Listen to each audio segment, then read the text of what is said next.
दरम्यान जागा वाटपावरून मवियामध्ये मतभेद नाही आणि तिन्ही पक्षांमध्ये योग्य समन्वय असल्याचं राऊत म्हणतायत। काही लोक अफवा पसरवतायत असंही राऊतांनी म्हटलेलं आहे। राज्यातील 48 जागांचं वाटप मेरिटनुसारच होणार असंही संजय राऊत म्हणाले।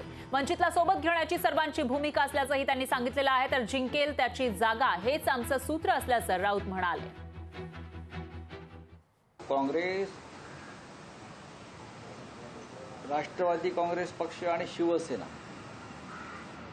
यांच्याविषयीच्या बातम्या प्रसिद्ध होत आहेत की आमच्यात मतभेद आहेत, आमच्यामध्ये काहीतरी जागा वाटपावरून धुसफूस आहे, असं अजिबात नाही। तीनही पक्षामध्ये जागा वाटपासंदर्भात अत्यंत चांगला समन्वय आणि समंजसपणा आहे। लोक जे अफवा पसरवतात त्याच्यावर जाऊ नका। 48 जागा या महाराष्ट्रामध्ये आहेत आणि त्या जागांचं वाटप जे आहे हे मेरिटनुसारच होईल।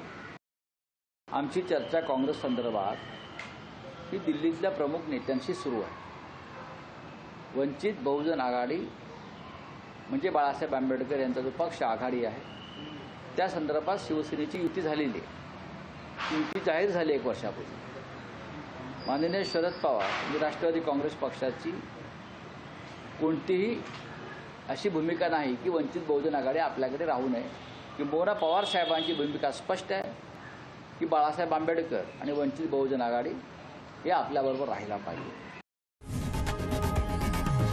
लोकशाही मराठी ऐका, पहा, जागरूक रहा।